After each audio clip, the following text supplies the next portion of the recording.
morning, everyone. Thank you for joining our health equity and social justice training on today with Mr. Albert Gay and Making It Count and TTJ Group. My name is Tasha Wilkerson, and I will be here with you alongside Mr. Albert Gay, who will be our wonderful trainer for today. And I just wanted to tell you a little bit about how this training will go today, how it came about, and what we're doing as Making It Count as well as TTJ Group. So Making It Count, we are working on a tobacco prevention academy or university.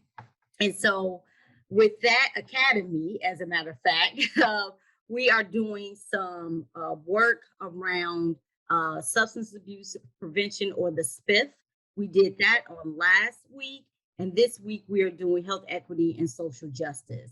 After these introductory training, we will be doing some more assessment of your work that you're doing in your area around tobacco prevention. And our goal is to get you prepared for the possibility to continue to do the work in your communities. And so after these training, you will see a readiness assessment that myself, or Happy, who is our back office team over here, you can see her. She's named She Raised in TTJ Group, but we affectionately call her Happy. And so we will put in the chat a assessment that you will receive in order to better, for our organizations to better assess where you are and where you want to go as it relates to tobacco prevention in your area and how we can further support you in that area. So if at the end, if you could please complete those surveys that you will receive, that would be great. I would really appreciate that on this Tuesday that you do that. So you will receive 2 surveys at the end, and I'll try to spread them out. So you'll do an assessment as well as a post-evaluation of how things went on today. So that's kind of our rules of engagement and how things will go. Myself and Happy will be off camera a little bit here, popping in here or there, just handling the back office for Albert, making sure that all the questions that you may have, will be managing those for Albert, as well as any slide presentations that we need to move for Albert. We'll be doing that. So you won't see us on screen anymore after this. And so again, my name is Tasha Wilkerson. I am the Director of Training here at TTJ Group, as well as She Raised and Associates. And I am introducing today my friend, Mr. Albert Gay. I love calling him my friend because he's just, man, he's a cool guy. I just want y'all to know you guys are in for a wonderful training. He has a wealth of knowledge around health equity and social justice, being the list, one thing on his list that he's an expert in. He has many expertise, much expertise. He has been doing this work for more than 20 years, if not more, close to 30.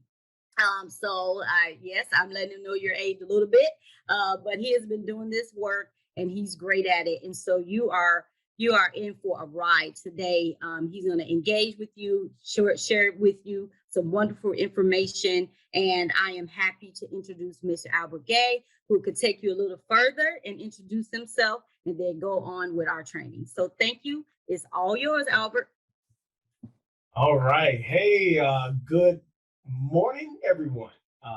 Still morning. I'm Central Time, so I have to be careful with y'all East Coast timers. So I am so happy to be here. Thank you, Tasha, for the introduction. Just so thankful to be here with Michigan again. I love the state of Michigan, family there for years, Detroit, as well as other surrounding areas. So I am glad to be a part of this discussion, especially as you all are a part of the reduction for tobacco. And so at this time, I'll just jump in. First, let's do a little warm up here. Somebody put in the chat, why is health equity and social justice, why are they a good combination? What are your thoughts on that? Health equity, social justice. Do they complement each other? Do they go against each other? Let me know what you think on that.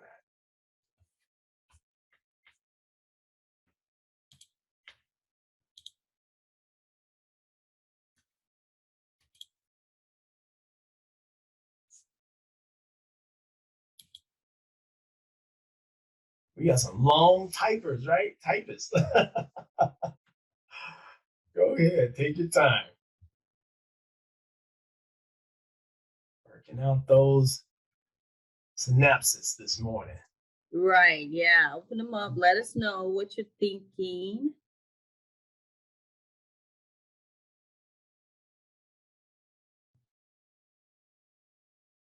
I'm looking. I'm looking, Albert. I'm watching them. Okay. There you go. Oh, Gregory Bolden, of course.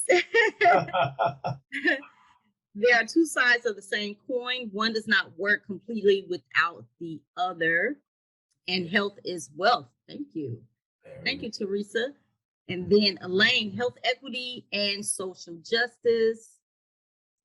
Let me look at this a little because you got people. Health equity and social justice complement one another. Certain communities have been targeted by tobacco industry social justice issue, which has in turn caused inequities in these same communities. Thank you, Elaine. And then Lola says health equity and social justice allow for explicit race equity strategies. Wow. Thank wow. You. Thank you. Wow. That was heavy this morning. You all are putting the brain work in and already coming from the context from which I know that you all are involved in great equity work as well as social justice. So to all those who are out there who are aligned for this mission and purpose, hey, we're gonna continue to assemble and we're gonna continue to cause equity to be created. So I just want to thank you all for the opportunity to be on this platform. And I want to go ahead and share my slides, but I can dare say, Tasha, some of these individuals in here based off these answers could probably just come on and join me up here as we share from our experience and knowledge base. So I'm really appreciative of the expertise in the room, the heart that's in the room, and the passion that's in the room. So we're going to get it. And this is why we're here for. So I'm going to go ahead and share my slides. I know that is kind of where we've been waiting for. And let's put this over here. Organized. There we go. All right. So welcome to our health, equity, and social justice session here with the context of tobacco. Here's our agenda for today. I'm going to start with a historical context, right? Because history matters.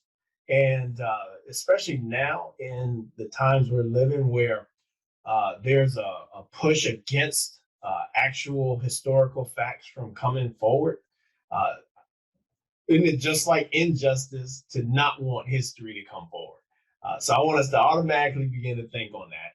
And then we're going to talk about the social determinants of health and the background of it. We're going to flow into inequities and health disparities, the importance of access, and then strategies for system transformation, as well as health equity and social justice promotion. So I know it seems like a lot, but I'm really conversational too. So if we want to have some people at any moment who would like to say something or to put something in the chat, or you want to unmute, or I might ask you to unmute, feel free to. Okay, we're here at this team approach because it takes more than one individual, right? As we know in working in communities, to have a true impact in any area that we want to see change. And so looking for your input on all of these. So let's look at the historical context. And what we mean by that is we're going to go back in time and we're going to go to Europe and understand, especially as it links to tobacco, what was the driving force for many of the inequities, the unlevel playing fields, the disparities that we're experiencing today. What are the root of those things, right? And so anybody here just like to pick fruit and just that's it. You don't ever want to deal with the root of a situation. We're just gonna pick fruit all day, right? How many of us are dealing with problems in our communities, whether it's substance use, whether it's vaping by our youth, whether it's the mixing of THC and some of the tobacco products, any of those things, right? We know that those things are fruit, and the more we keep picking, the more they come. And in order to truly get something done, right, we got to go and do something with the root. That's called eradication, where we get our word radical from. Radical, you can't be radical without understanding that radical always goes to the root of something, and it deals with the root. Otherwise, you're going to keep having the same fruit coming forward. That makes sense. That's easy. And so here's what I want us to understand with historical context. Without history and the understanding of history, after years, things seem really, really, really either complex or really, really simple, depending on which side they want to spin it. But what we want to say is, if you look at the history, you'll find out, wow, it's really basic about what happened to whom in order to get what. And so with that historical context, let's think about this in terms of where we are and what we're doing, right? So we're going to talk about the origin of inequity and exploitation for this country and why that's going to tie into social justice, right? So this inequity that we're facing, health disparities that we're facing, all of that stems from something. And the majority of that root is in the exploitation. And we'll find that exploitation is a reason for a lot of the problems that we face in our communities. First was the exploitation of traditional and medicinal use of tobacco by native populations, First Nations persons and people, right? Second was the exploitation of the land of which they were growing this tobacco product, right? Third, and so let's go back. Why were Europeans coming here to what they would call the New World, quote unquote? We know it's not new at all. It's ancient, as ancient as the ancient populations that lived upon them. But they came for gold. At that time, Europe was, I mean, when they were sailing, they found out the world was not flat. There was a mass explosion into, let's go into these new territories and lay claim. So it was a cultural difference between them and many of the native populations across the globe in which Europeans encountered, because a lot of those persons were connected to the earth, had a great respect and honoring and sharing the earth, and weren't coming from a background in which there had been wars, years and centuries, right, of wars, fighting over land and claims, right, to expand wealth for those who would be the elite. And so the elite were driving the exploration of the New World, quote unquote. And in that, they thought they were going to find gold here. But in 1607, when they realized there was no gold in what we call Virginia, they saw something else that was valuable when they when they were shown about the properties of the tobacco plant, right? For medicinal purposes, for traditional purposes, by those whom they encountered, and they realized that they could exploit the use of that and make a sale of this product back in Europe. They wanted to make money. It was a corporation called the London Corporation, also called the Virginia Corporation, right? Or Virginia Company, sorry. London Company, Virginia Company. 1607, they established the colony. They established that colony, and then comes the third exploitation. The third exploitation was, who's going to clear all of that nature, those trees, the shrubbery that was not ready for farming, massive farming, right? That was damaging to the earth, in order to make profit, to sell masses, quantity of this plant. And so they needed exploitation of labor, and they exploited the labor of Europeans who were in debt, who were experiencing poverty, who were in debtors' prisons. How many of y'all realize that if you were in debt, they put you in jail, right? How many of us would be in jail today if we were living in that system, right? If you had debt. And so what they did was they came to them and said, hey, we'll pay off your debt if you come under contract with us. And that was called indentured servitude. And so what that meant was if they would sign this contract for 4 to 7 years and work the land in this new territory that they were laying claim on, then after those 4 to 7 years, they could return to their homes and live from underneath that debt. Or they could later establish something on that quote unquote new soil. And so many of them did. And they did for about 20 years, just Europeans. During that time, they found out that the land owning gentry, many of the investors who were in the London company, that they were harsh and cruel. They were beaten for not bringing up enough, for not doing or working hard enough. Many of those that were going by the gender of female were sexually assaulted. Giving birth, if they were pregnant, they added 4 more years onto their servitude contract. Can you imagine? You're pregnant, and now because of pregnancy, you're going to be further penalized with 4 more years because you're now a loss of production, quote unquote. They were treating Europeans who were experiencing poverty harshly. They were dying early. A good majority of them were dying before the 4 to 7 year contract ended. So what does that equal? What does that equal when you work hard, you die, and you don't get your debts paid off or anything? What is somebody put in the chat what that means? What do we call that? I want to hear what they have to say about that. You work hard, you get sick because the conditions were cold, you had little to maintain your health, and so you died under those extreme labor or extreme conditions. What do you call that when you work hard and you do not get the fulfillment of dollars that would have been used to pay off, or monies to pay off your debt? What do you call that? Yep, absolutely, Marcel. Exploitation of and free labor. They were getting free labor. They were exploiting them. 20 years passed.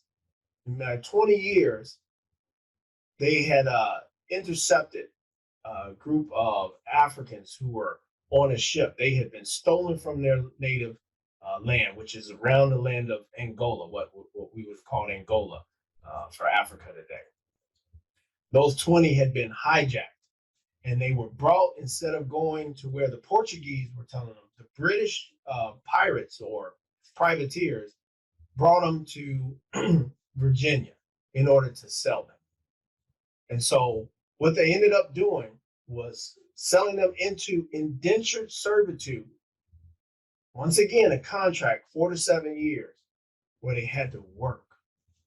So that's the next exploitation of not just Europeans who are experiencing poverty, but also Africans who have been captured, and brought outside of their will, but still 4 to 7 years servitude. And then that evolved over the years into the fourth ultimate exploitation, the ultimate use of labor of African people who are put into a system called slavery, all for the purpose of selling tobacco. Now, how many of you all knew that tobacco was the plant that was used in order to bring about the process of slavery, or the system of slavery in this country? How many of you all knew that?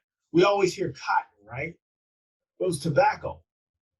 And tobacco, if you notice, has not really fully come to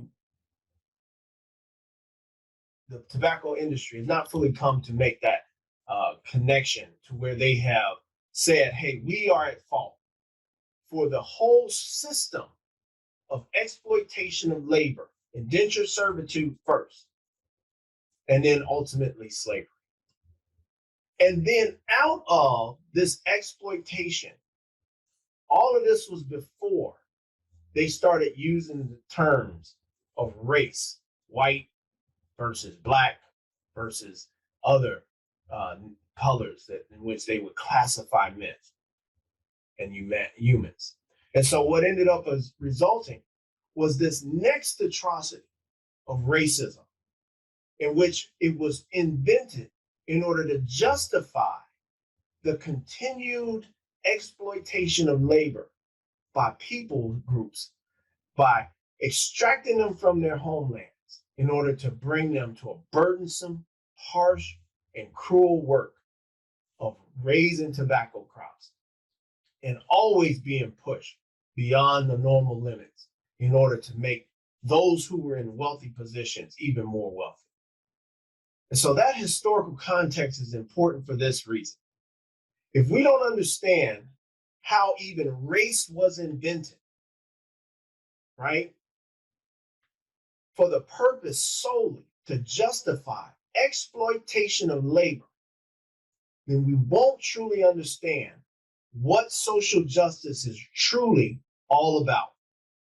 And that's even going into the various other contexts in which people groups are being discriminated against, right? Other characteristics that we can rattle off and name. But it's important to know that original inequity, that original exploitation. And so that over the years had an impact on those who would be workers, the labor force. And I'm going to keep this in terms of labor force, because how many of us are part of the labor force, right? That's all of us. And so the history of this country, the history of the country has always been founded upon exploitation of labor. When we start looking at through history in times past, all of the major events in which people are fighting for their rights, even for children. Do you all remember a time when this country was exploiting child labor? How many of y'all remember that? But if you remember that, put a thumbs up, a hands up, something that lets me know that you're tracking with me. This country was exploiting children for labor. And who specifically was exploiting children?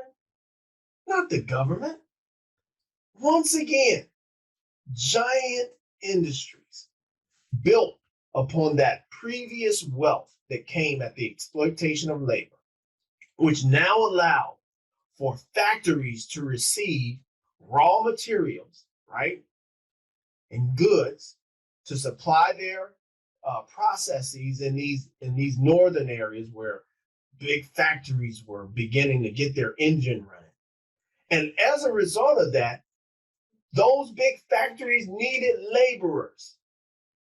And they also, from history, didn't want to pay labor. And what did they end up doing? Going down to the level of children so that children could work hard and not be able to advocate for themselves, exploit them, especially the ones who often were what? Living in poverty, who also were orphaned, right? So we again see the victimization, the exploitation of what we'll call from here on out vulnerable populations or populations that are experiencing vulnerabilities.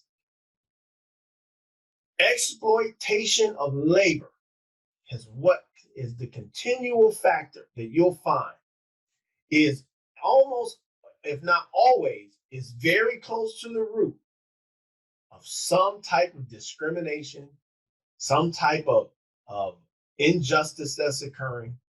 And it's usually the very wealthy not wanting to pay or value the persons in which are working, the labor force that we're all a part of in this great nation, right? And so that historical context is going to go throughout, because what ended up happening with people, what happens when people are working too hard and there are no guidelines? Somebody put that in the chat. When people who have positions or owners are able to have laborers work really, really hard and without guidelines and rules, what can happen to those laborers? Put that in the chat for me, please. What happens? What can happen?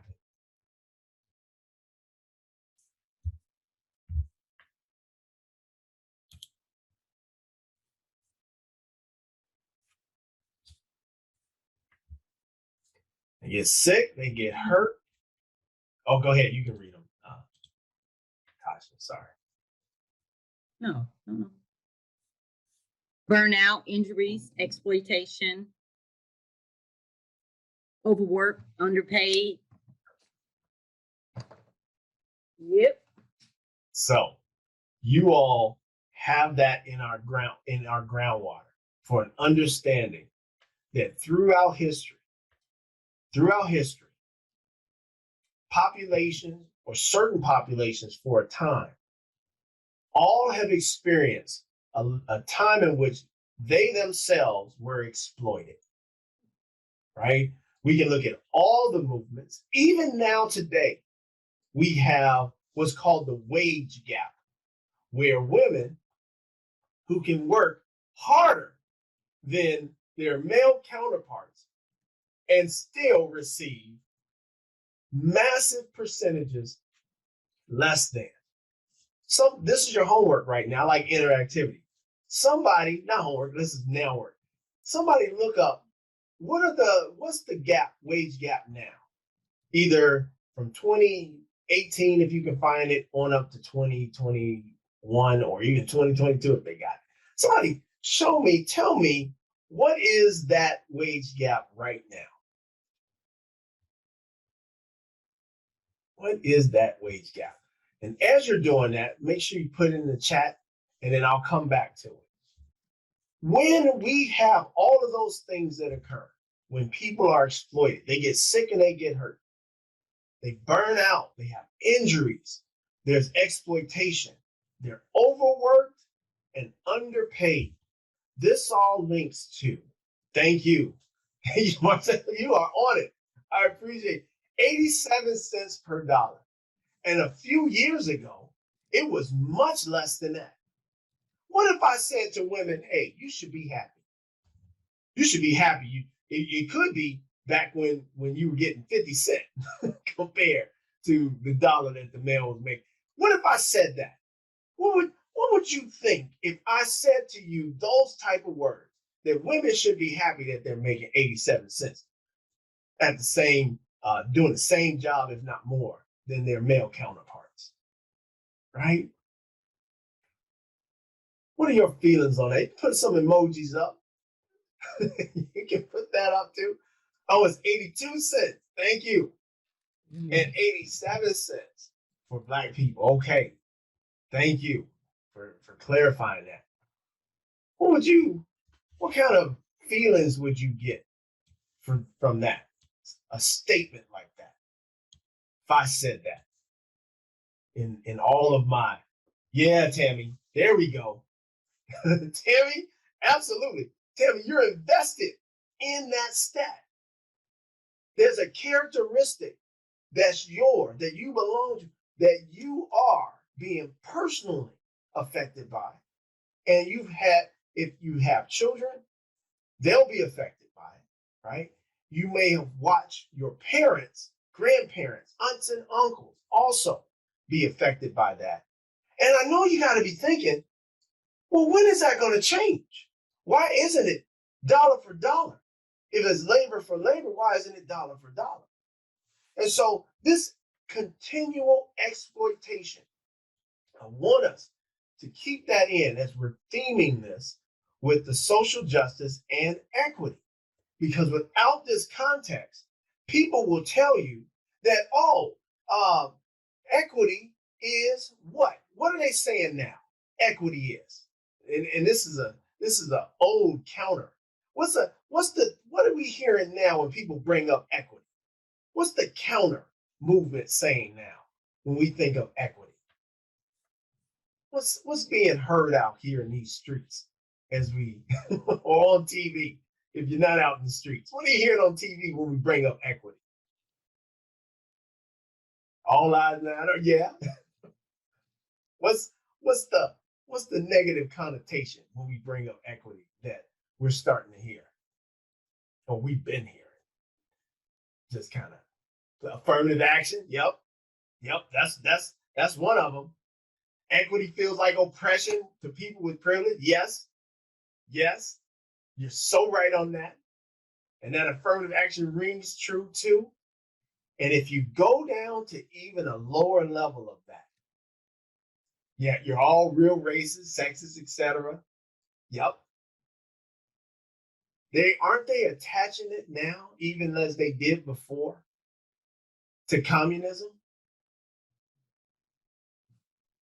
In other words, in order for you not to realize exploitation and what it's doing, I'd rather put out a PR or anti uh, intelligence type of movement to get you to think about jumping off of that word so that you don't get labeled as a communist.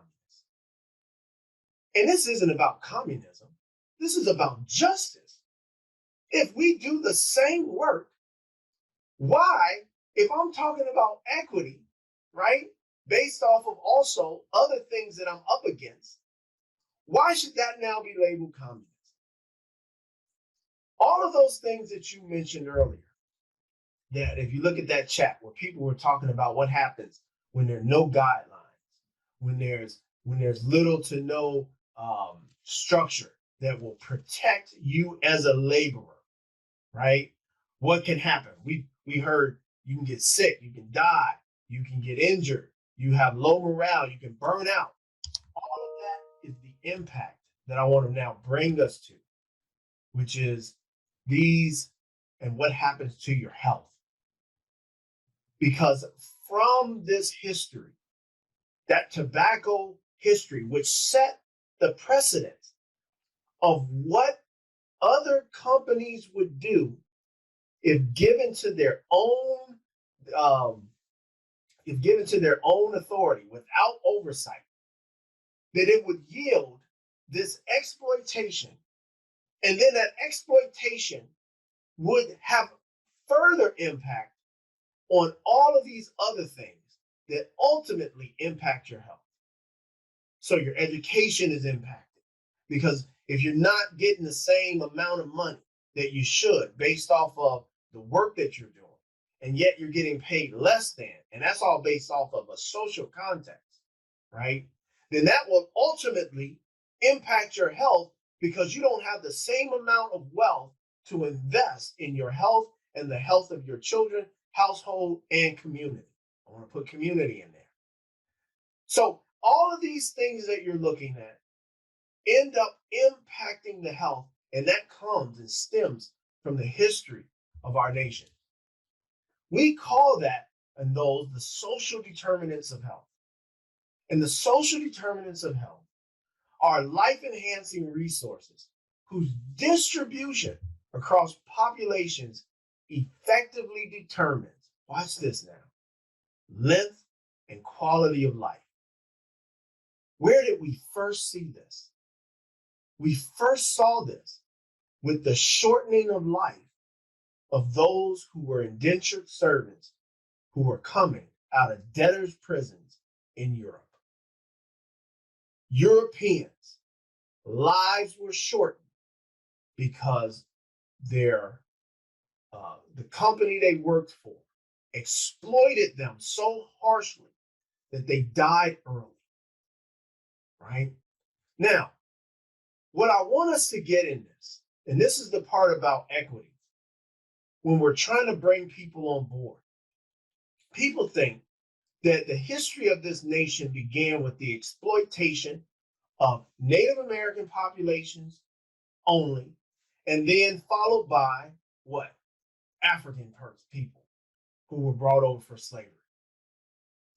What's the great, what was not being said and conveyed is that the majority of Europeans early on who came over to work for the Virginia Company or the slash London Company, they were all exploited, beat, had early deaths, died due to the environments that they were exposed to, the harsh, cruel labor, right? Sickness and disease, and the maltreatment of those land-owning gentry who believed that they owned them for those 4 to 7 years, who whipped them, beat them, and tortured them when they did not produce enough. So much so that Europeans were running away. And oftentimes, who was aiding and helping them? Oftentimes, it was the indigenous populations showing their humanity and bringing them in or showing them a route to safe passage. And then, by the time the Africans arrived, they're working hand in hand as equals, both sets of groups being mistreated the exact same, assaulted, whipped and beaten, forced to do harsh labor, and if they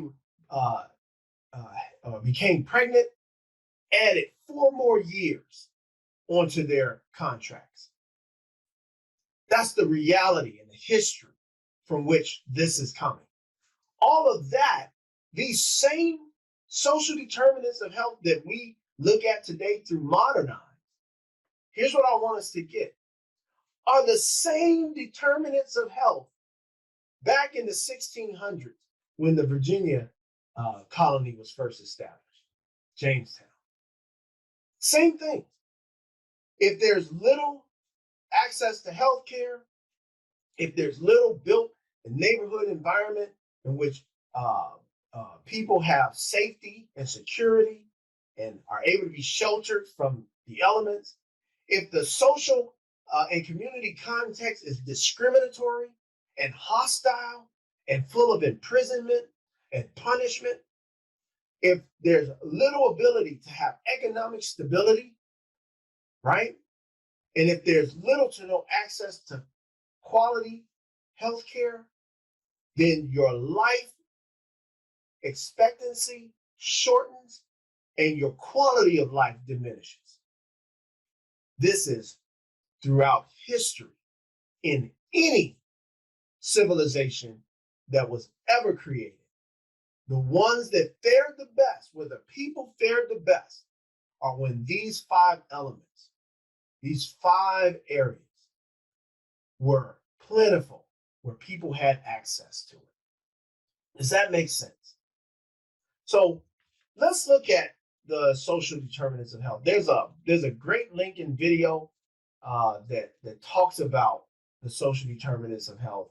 I'm gonna keep going, but you'll have access to that. Matter of fact, I might put it in the chat, but I'll have Tasha put that in the chat for me for you to watch it. So health inequity.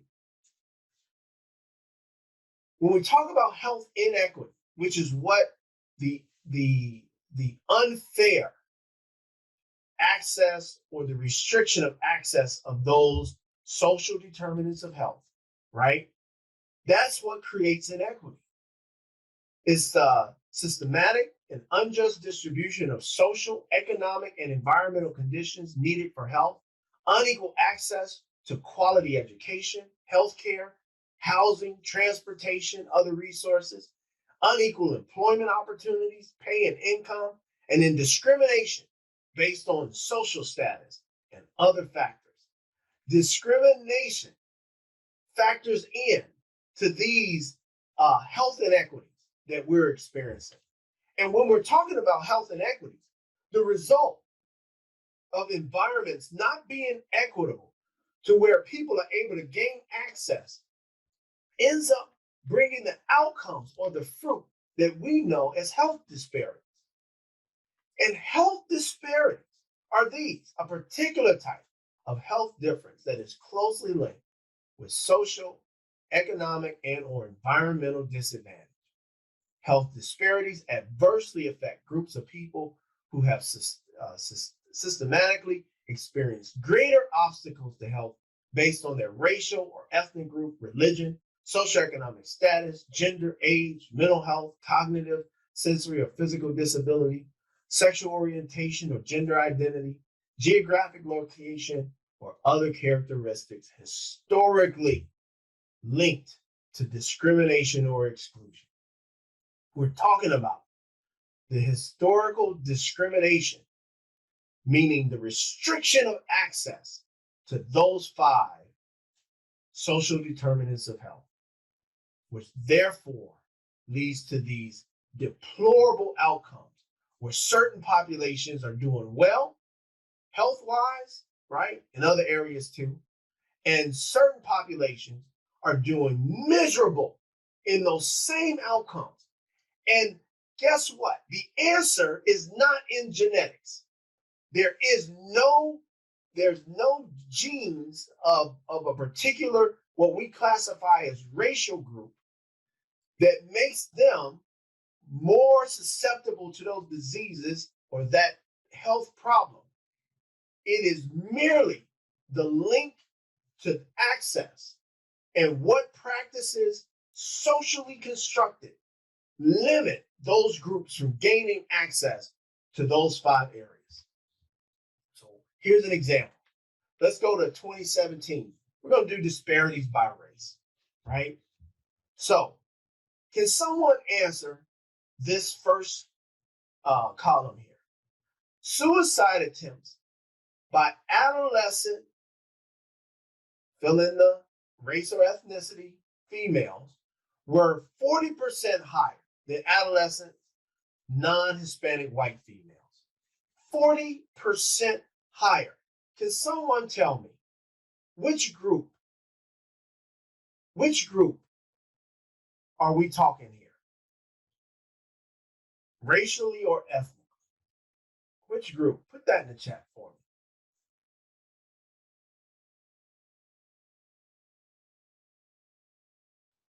Put that in the chat for me. Which group do you think has higher suicide rates? Okay, we got Black. Thank you, Teresa. Or trans. Okay, thank you. Black trans. We do know that is a group that is facing disparities, don't we? But for this particular one, it's not that group. You ready for the answer?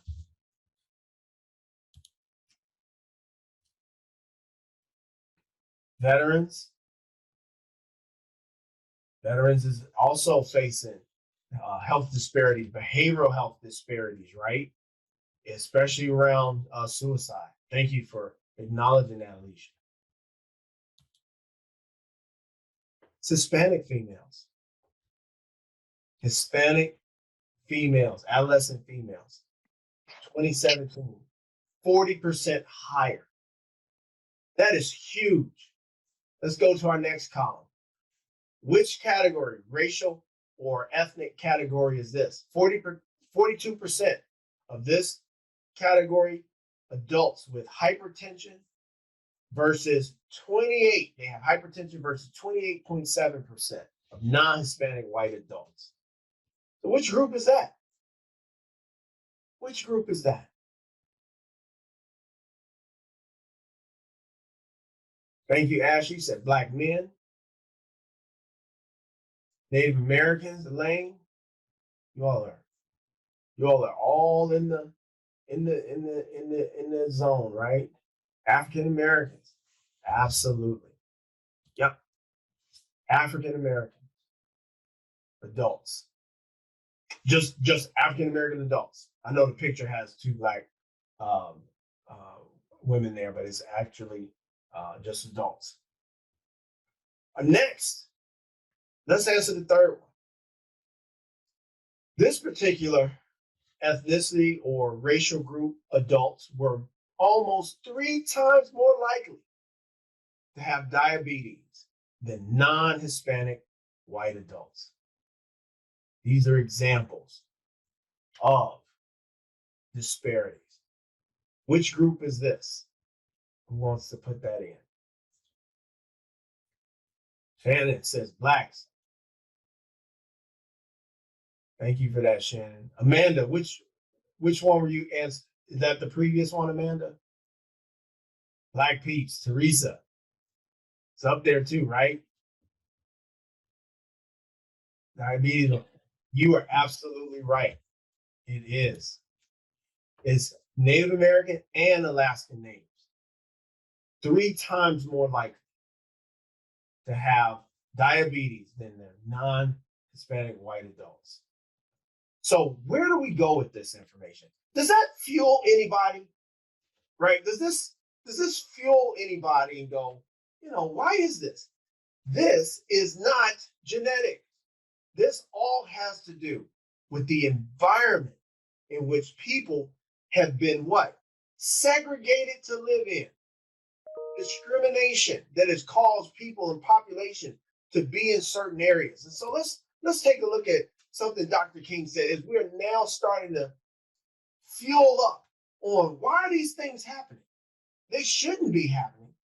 Dr. King said this: of all forms of injustice, inequality in healthcare is the most shocking and inhumane. What did he mean by that? And why is he saying this in the 1960s? Why is this statement happening in the 60s?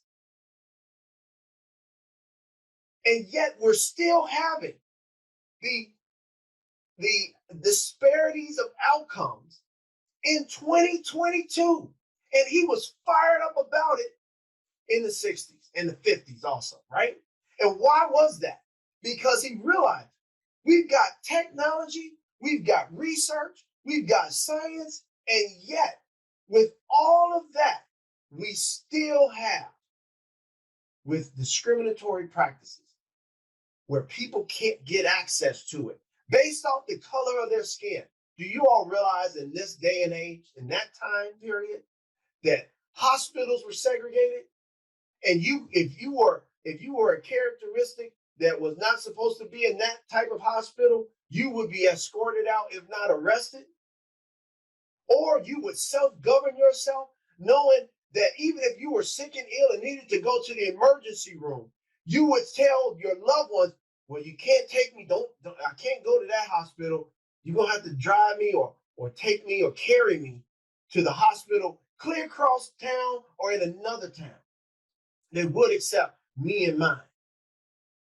And in that gap of space of time, people are dying or becoming more ill because they could not get access to what was right around the corner. That's the type of facing health disparities that fired up Dr. King to where in all the inhumanity that he saw, he said this one was worse. And we know he saw inhumanity. And yet he's saying, of all of that I've seen and experienced, the worst is here in healthcare. He had a dream, as we all have, right? And I want us to think about this because fighting against something is not bringing us to what we want. If I just fight against racism, or I just fight against sexism, that's not enough to bring it into it. I've got to have a vision beyond what this world is sculpted and shaped as what my place in life to be, or what the place in life of those people should be. So I've got to engage my visioning, my creativity to be a part of this, to create something. So what are we fighting for? Not just what we're fighting against. Health disparities, inequities. What are we fighting for? And what we should be fighting for is the creation of health equity, where the Center for Disease Control and the Robert Woods Foundation, they give their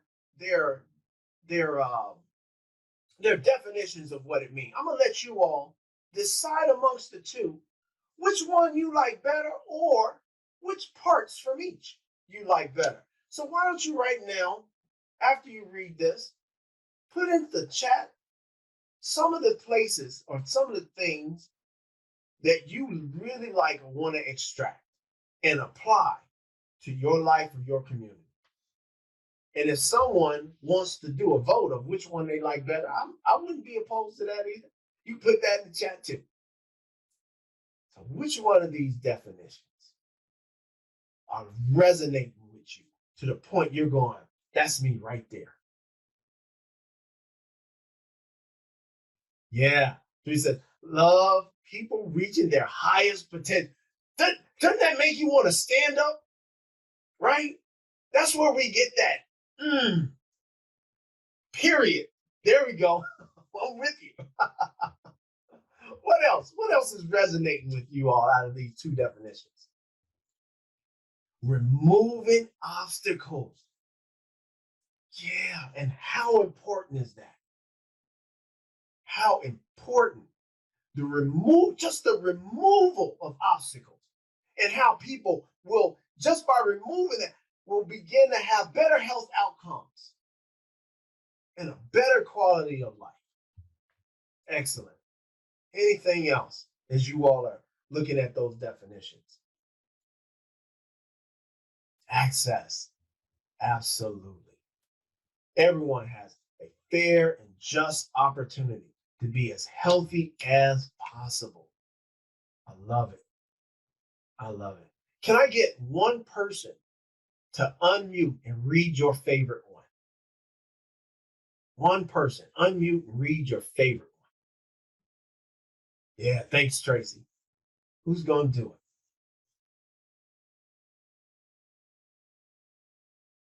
it?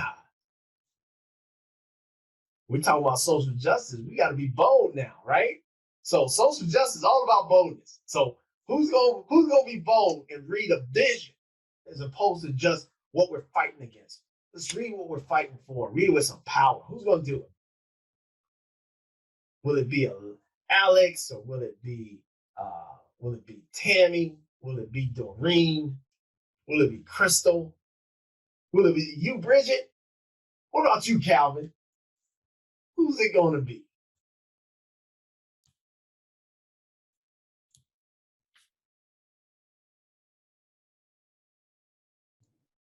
Hi, it's Lola. Hey, Lola. I'll read one. My hero. Okay, I'm going to read the Robert Wood Johnson Foundation. Health equity means that everyone has a fair and just opportunity to be as healthy as possible. This requires removing obstacles to health, such as poverty, discrimination, and their consequences, including powerlessness and the lack of access to good jobs with fair pay, quality education and housing, safe environments, and healthcare. Wow. Thank you, Lola. Thanks for putting your voice in this. Your voice is so powerful, and your voice is what moves people, right? And think about how with definitions like these, and you, Lola, you may come up with your own definition of what health equity means, because it's your creativity, it's your community, and you're defining it. What that would look like. What does that look like in Detroit?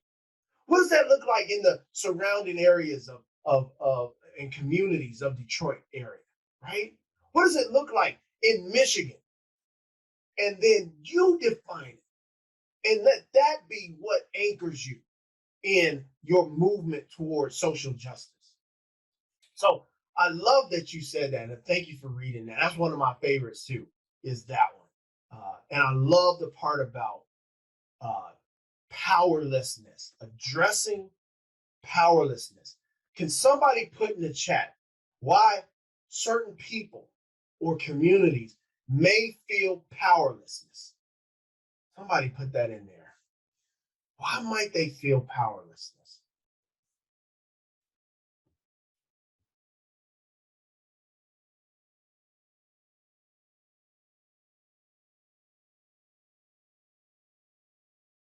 Wow. Fear. Wow. Internalized oppression, redlining district, because they are in some circumstances, say that they've been disenfranchised from the political system. Absolutely. Absolutely. Those are the obstacles that we've been talking about removing here in these definitions, right? White rage, inability. Listen, that white rage was a real living. Does uh, if you ever want to look up housing, I want you to look at the covenants that were on the books for communities and what would happen when people that did not fit the white title would try to move in or did move in to those neighborhoods that had what were called covenants. And those covenants in there were decrees set by um, uh, previous owners, which says that you can't sell this property to, and it'll label blacks. You can't sell it to these type of groups. And if you do, you'll have these consequences. What would happen is when those individuals would start to move in those areas, even if those covenants had then been removed, they experience all types of violence of every sort imaginable. And that can result years later into that feeling of powerlessness because people remember. And not only do they remember, I want you to look up epigenetics. Does anybody heard of epigenetics? It's powerful in this discussion here because that plays into internalized oppression. And Tammy, thank you for putting oppression as well. Epigenetics, if you ever want to see the power of fear and how it moves through generations, you will have a great discovery and another tool in your fight to create this equity that we're wanting to look at, right? And so we're going to look at what keeps, thank you, Joe, ACEs, absolutely. We want to look at what keeps us from experiencing this dream, this materializing this better health and all this, and these social determinants of health. And that's why we're going to talk about this so important topic of access, right? And thanks for putting that in the chat, Tasha. Oh yeah, thank you for putting that in there. It's excellent. So I will give an example, but I may not have time. So I don't want to get down that rabbit hole. It's a good rabbit hole though. So let's talk about the public health and how public health plays into this and where you all are in prevention. So I like to say that we all fit under the umbrella of public health. That's why so many, after George Floyd was killed, how many of y'all remember George Floyd being killed by Derek Chauvin? Derek Chauvin murdered him regardless of the cries, regardless of the age. We had everything from children who were begging him to stop to senior citizens and elderly who were begging him to stop. Regardless of race, we had white people on the scene, black people on the scene begging him to stop. Regardless of profession, we had first responder who was on the scene begging him to stop, and he listened to none of them. So he murdered George Floyd, and I have not been the same since. I thought I had changed already from Trayvon. What happened to Trayvon? The murder of Trayvon Martin. And then now I'm still moving with this, having this impact from oppression. And now that occurred, and now I have changed and transformed. If you've never been the same again, if you would raise your hand and put your thumb up, if you are not, if you have transformed as a result of what you saw during this period, go ahead and raise your hand, put your thumbs up, put a face. I will never be the same based off of what I saw and witnessed because I've done work in that community. I've preached in that community. And then all I could think was, I haven't done enough. So with my prevention, I've realized I got to have more than prevention. Got to do more than prevention. Because prevention couldn't stop a Derek Chauvin. I got to add to it. And so what's the glue? I need social justice, because social justice has a history of fighting against oppression.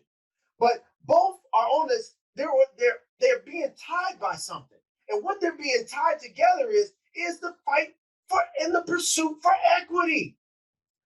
Their equity is the glue that takes our prevention work with what we want to, how we want to lower tobacco usage. We want to eliminate it. We want to put up laws and strategies against it. And social justice wants to see people being able to live their best life without restrictions, without things that are interfering, without discrimination that has been going on for generations, unending. And so with that, let's not be the same together. We can do that by taking on and tying these together more closely. I want us to reach across, instead of isolating prevention over here on this side and social justice we put way over there on that side, never be the same again. Tie them together, put that equity as the vision, and let that be our marching orders, right? So our marching orders are what we want to see. I want to see a better Detroit. I want to see a better Gary, Indiana, where I'm from, right? Aren't you? Raise your hand if you're tired of the place where you love, live, have loved ones, and all you hear when you go out is some stigmatized version, quick story of how no good your community is. I had a guy who was in ministry school one year, actually 2 years. This guy came up to me. He said, "Where you from?" I said, "Man, I'm from Gary, Indiana." He looked at me and he said, "Sum me up in less than a half of a second." And my whole community has said, oh, isn't that the armpit of the Midwest? In ministry school, I wanted to throw blows. In ministry school.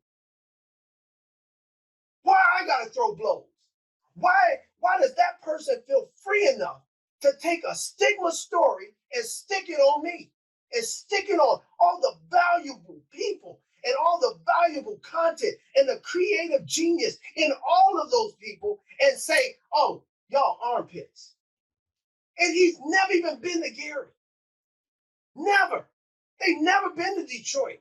Heard some stigma story as opposed to the historical story, which takes longer, which really shows and reveals who was the counter interest in people and why those people are now existing in communities where we're at a disadvantage when it comes to those social determinants of health. Come on. Better Chicago. Absolutely. So that fire that you all experience is what the social justice fuels, but it's got a goal. It's not just, we're not just out there to marching for no reason. We're not just out there writing stories and putting articles together or making trainings for social justice just for the ability to say, "Hey, we're doing something." That center is what it's really about, which is power redistribution. See, it's power, the same power that we've been talking about since the beginning, that's used to exploiting everybody, is the same power that's keeping people from accessing social determinants of health right now. It's the same thing. It's not a single act, right? Social justice isn't a single act, but it's a way of life. So if you're a preventionist, right, and that's your profession, you can be a social justice person because that's who you are. Like Ida B. Wells, who I love. Oh, I love Ida B. Wells.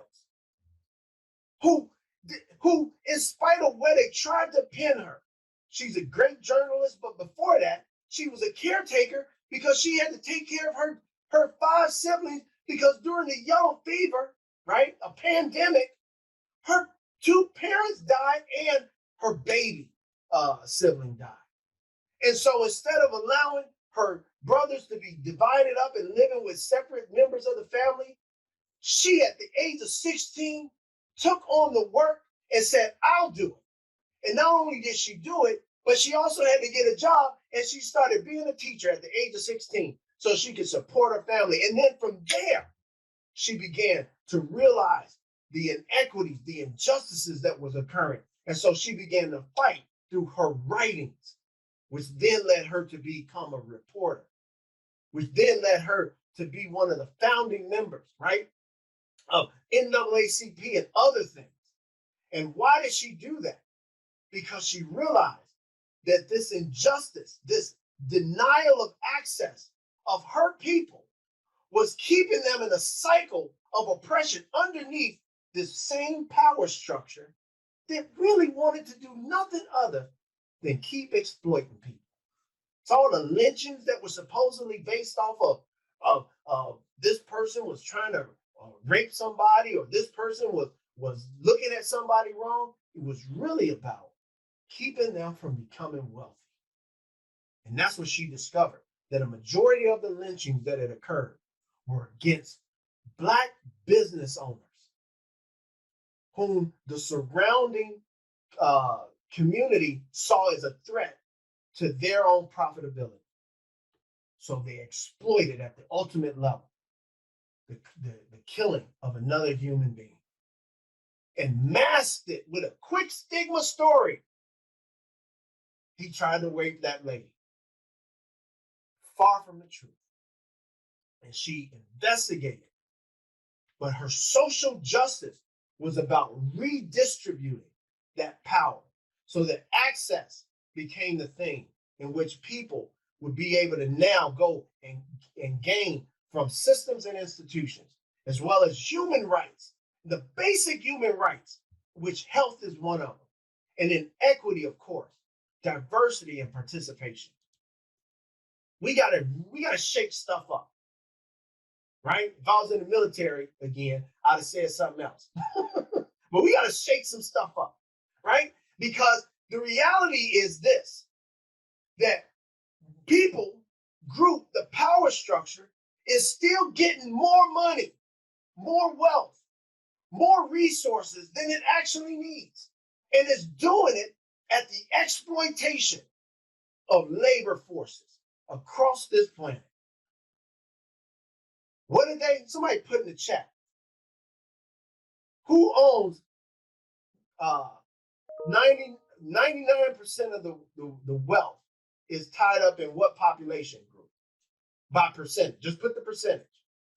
What percent of the population owns 99% of the wealth? There it is. There it is. And historically, y'all listen, this is why social justice is important. Historically, we know that's not new wealth. It's called generational wealth. And that generational wealth, we can trace back to the original first exploitations, first inequities. The same groups. Isn't that fascinating? What do we do with that with prevention? We talk about equality, right? The assumption that everyone's benefiting from the same sport. We all seen this, right? We know that because of injustice, equality doesn't work, because that means that those who are gaining the masses don't have to what? Be accountable to the discriminatory actions in which they benefited from. So instead, we talk about equity, where everyone gets the support they need, meaning that we are now looking at designing strategies to address the specific barriers of that discrimination. And that's where equity is. But here's why I like social justice. Social justice says, hey, I got a dream. Get rid of the whole dang on fence. Take down the whole doggone what? Barrier. Because it's that barrier is what's causing the restrictions of the access and therefore the health decline. And so many other declinations within individuals as well as groups. So when we look at health and healthcare, so we're going to do this rapid, y'all. We're talking about access to healthcare, access to primary care, and health literacy. Can somebody put in the chat, What kind of social justice needs to happen within your community that addresses that's in your systems of care? Somebody put that in the chat. Y'all got to be lighting the speed on this one. Name something, social justice issue that's impacting your community right now, whether it's access to health care, primary care, insurance, health literacy. Where is this hitting you now? Put that in the chat. As you're doing that, I'm going to go to the next one. The other one within the 5 is social and community context. Thank you. That drinking water, health literacy. Thank you. COVID vaccinations. Absolutely. Yep. Social and community context, right? This is civic participation. This is social cohesion. Listen, if your community is bonded together and there's like little to no discrimination and there's little to no incarceration, over incarceration of certain groups, and there's participation, that links to great health outcomes. It's bonding. It's community bonding. Oh, to live in that village, right?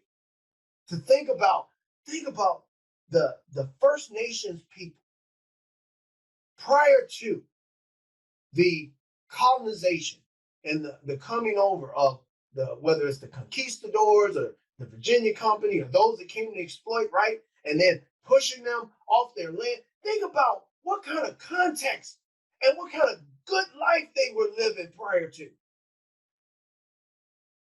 Before what I call cultural interrupters. Culture interrupters, right? And all the populations and the people groups across the globe prior to this thirst and this need to what? Exploit the land in which people were living on. What is a social justice need here in your community that links to social and community context? You know, are there too many no-knock warrants that's happening in your community? Right? Are there too many incarcerations and not enough mental health and treatment opportunities? Right? There no diversity within leadership roles of major companies. Let's move to education. Education also links to what? Social determinants of health. How you live, your quality of life. What's a social justice issue right now in your community that is messing up y'all's education? Whether it's secondary, elementary, or whether it's a graduate school or college and university.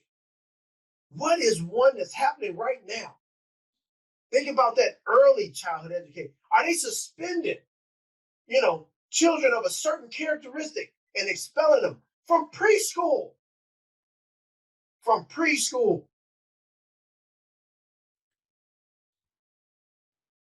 There was a point in 2005, it was so bad, the suspensions of children.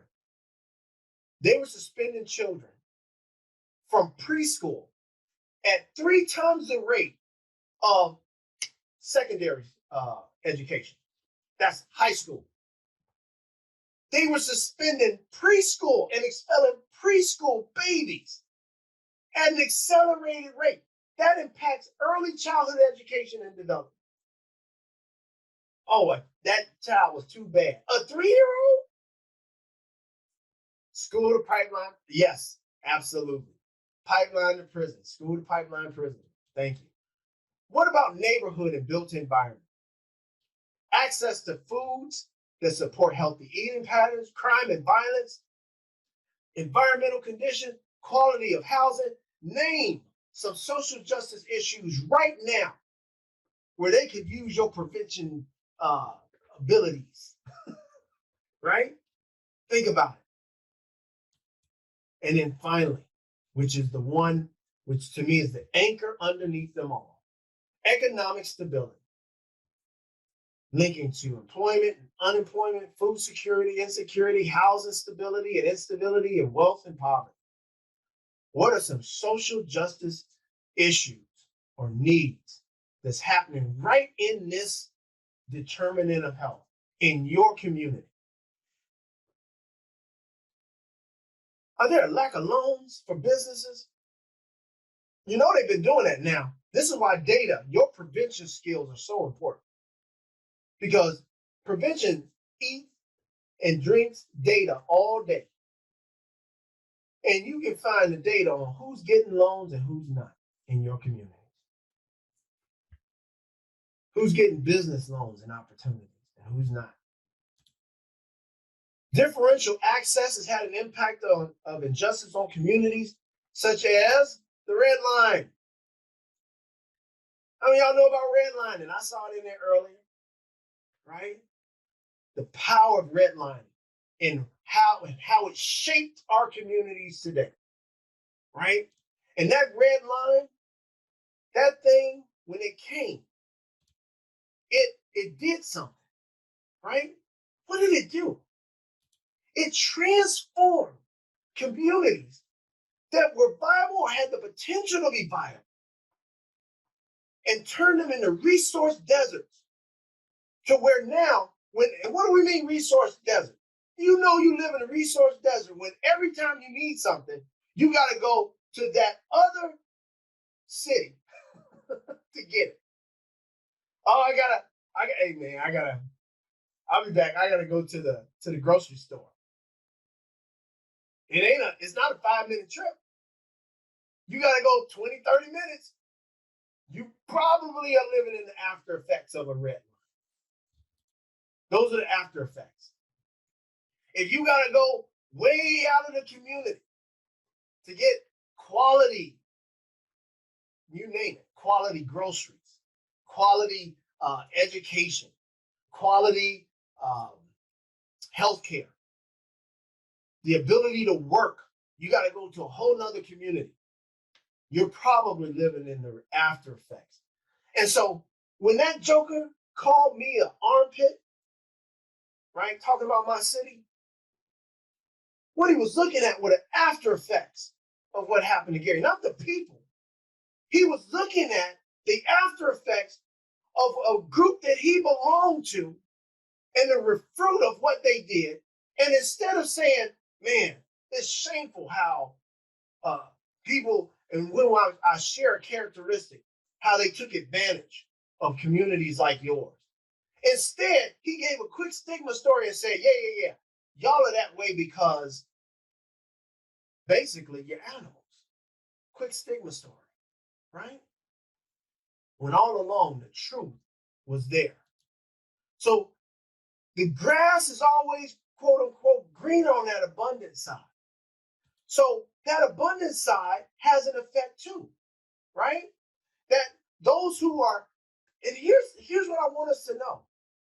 I call redlining to me was like tying a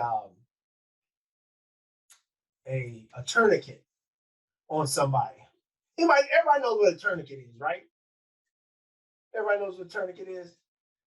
Tourniquet is when, somebody is injured and they're bleeding massively and there's a main artery connected and, they'll die if that continues. And so you usually take a stick, as in the military we take a stick and we take a cloth. It could be anything large like a handkerchief or a t-shirt. And we twist that around with that, put it over that stick and then begin to turn that stick until it cut off the circulation for that arm or that leg in order to prevent the loss of life. Now, just as that's a life-saving mechanism, that can also be a life-injuring mechanism, especially if that community or your arm didn't need a tourniquet. If you cut off blood to a perfectly functioning arm, then you're going to have some severe consequences. And that's essentially what redlining did by naming places that would not receive loans for housing, which then had an impact on what communities would receive loans for businesses, which then also had a result on which houses would be highly valued versus which houses would not be valued. And so just like there was a red line, that we always talk about, there was also what? There was a green line. And that green line served to empower communities over resource, give over the amount of loans that were needed, gave over the amount of overages for what? Business loans, gave over the amount once those business loans, I got you, over the amount of those business loans that they persons actually qualified for. And so you got one community that's just raking in the funds at a tune of $120 billion backed by the federal government for communities that were greenlined. Now, $120 billion, doesn't seem like much. Some of y'all can think of well, no, you can't think of lotteries that was that big, but still, you can think of some $120 billion in today's term, though. For every dollar, it's like $18 for today. So you got to multiply that 120 billion times 18 in order to truly understand the vast amount of wealth that was invested just from one entity into communities. That doesn't even include all the other entities that played in the redlining, such as the real estate market, right?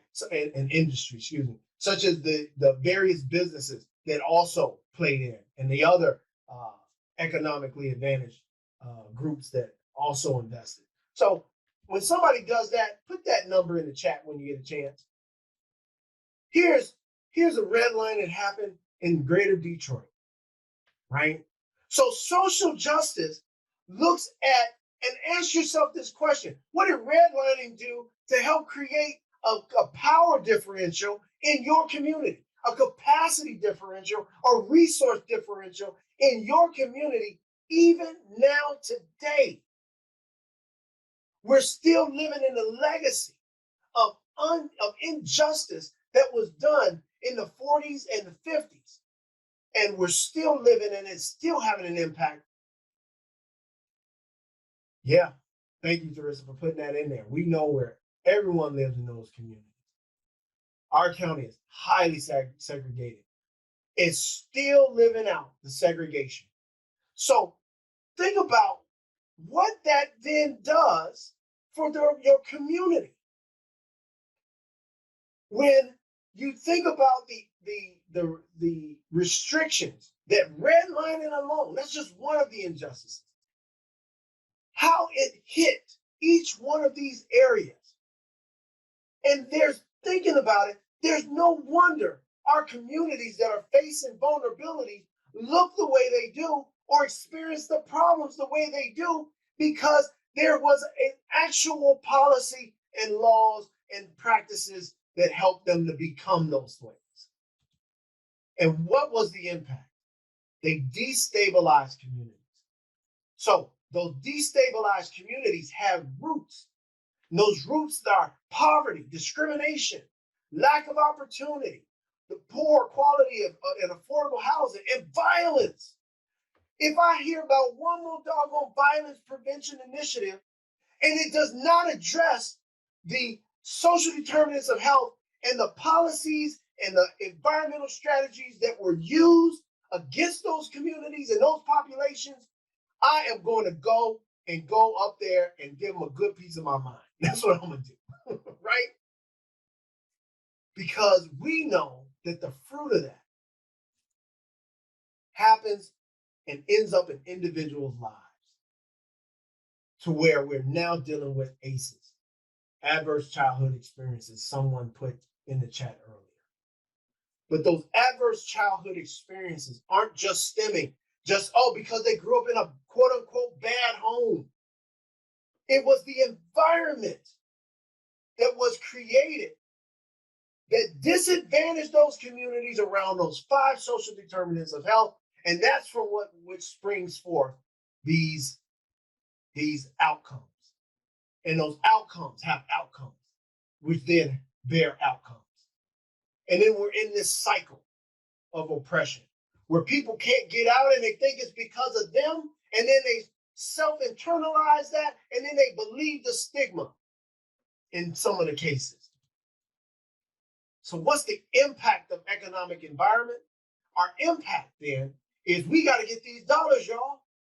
There is no social justice without addressing the original intent of exploitation, which was for the creation of wealth of the few by the exploitation of labor of the many. And so until we recognize that, social justice is what we must then use to make sure we're bringing back equity in economics.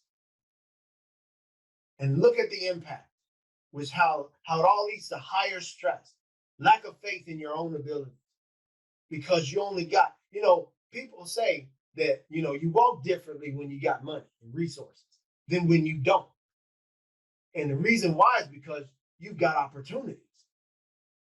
You got more ways to invest. Look at the further outcomes on us physically. Me. Listen, let's make this personal. This is the impact on me. Mentally, traumatic trauma from generation to generation, health disparities that I so witnessed during COVID at the loss of so many of my loved ones and family members. So much so, I was like in a world in which I was just not even communing with people. And so the traumatic outcomes is what motivates us to change and transform these systems with strategies. And in order to do that, we got to think of these things. We got to prioritize equity as our strategy. We want to make health equity as our priority, and we want to strategize for it. We want to develop structure and process to support health equity work. We want to deploy specific strategies to address multiple determinants of health. And then we want to decrease institutional racism within the organization. And then we want to develop partnerships with community organizations to improve health equity. So here at the federal level are ways in which that's being implemented. So there's a link there for Healthy People 2030. It began in the 1980s, so they usually do 10 years out. So it used to be Healthy People 1990, then Healthy People, up to 2020, and now 2030, right? And here's some of the things that on the federal end they're doing to acknowledge that. Then there's also at the federal level, there's this thing called the CDC, right? Center for Disease Control and Prevention. And they do something called REACH. And REACH addresses racial and ethnic disparities. You can add that to your discovery of what you can use to bring social justice and prevention together through equity, right? Demonstrating locally based and culturally tailored solutions can be effective. And there's some links for that. There's another one that I love. It's through NACHO, which is the National Association of County Health Officials. And this one is at the regional and local level. And what it does is it mobilizes for action through planning and partnerships. And that's through organizing for success, visioning, for assessments. That's how important data is to creating this equity and using social justice as another vehicle in which to do that. Formulating goals and strategies, and then an action cycle. And so when you get the PowerPoint, you'll see the steps of each of these. And then there's also at the local and regional level, you've got collective impact models that you can also use to have an impact on inequity and also to make and create equity. And don't forget the SPIF, y'all, right? SPIF is nothing more than a planning model. We can plan and add any problem to the SPIF and work it. And for cultural competence, to double dose that joker, you put class standards, culturally and linguistically appropriate services in there. And that'll fortify your efforts of creating equity. And you can still use what? Social justice as a way in which to promote it. And you promote health equity and social justice by these: being diverse, being inclusive, being empathetic. Can't say enough about empathy. Being creative and being non-conformist, right? Don't follow the guidelines and don't stay in the lane. Get out your lane and don't stay in the box. Empower others as you empower yourself. Be holistic and fair, intersectoral with partnering, and be sustainable and think of multiple strategies. And then also, you want to engage for equity by recruiting members, recruit to your cause, increase their knowledge about inequity and equity, right? About history and what went on. Don't give a stigma story. Give them the whole lowdown. Tell them the whole deal, the good actors and the bad actors, and use that to help improve your structure. And on that, I want to thank you on behalf of Charades and TTJ Group. I'm Albert. I so appreciated your time. And then I know, stick around. There's a evaluation coming out. All right. Yeah. Thanks, everybody. Thank you. How great was Albert? Always. I'm always at school when I am in a training with Albert. He hates for me to say that, but it's the truth. He's a awesome trainer, but not only that, what I really like and I want to share as you guys are doing the surveys and doing all that, he really thinks about the training participants. Think about where you're from. He's from Indiana, and doing this work on the national level. And he thinks specifically about what's going on in your state, in your area, in your community. And he does well to make sure that he incorporates that in training and in the conversations with you. And so that is one of the list of things that I love about being a student of Mr. Albert Gay. So again, thank you guys so much. And as promised in the chat, I know I was telling you a lot in the chat. So you had 2 surveys. One is an assessment because we would like to continue. Albert will be one of our other speakers with our Prevention Academy. And so we would like to continue this work. But the next part of the work is really about doing the work and thinking about step by step what you need to do. Albert mentioned the SPIF, and so we will take you through that strategic prevention framework and a training modality and learning communities. So, but we would like to find out where is your level of capacity and your level of readiness. And so that is what that survey does for us. So if you could do that, we would appreciate it. Then the other survey that was in the chat was tell Albert how great he was, or what are some improvements that we can make. And so we like to do process evaluation, right, Albert? So we want to know what went well, but what went wrong, what could we improve? And so there's an evaluation that we all know that evaluation is important. So it helps us to plan for you moving forward. So if you could do that, that would be great. And then lastly, we have CHES hours, which are for certified health education specialist hours. And so when you do your survey, that is going to help us ensure that you can obtain those CHES hours. So that survey helps us along with your participation. And one last thing, sorry, as I'm closing, Mr.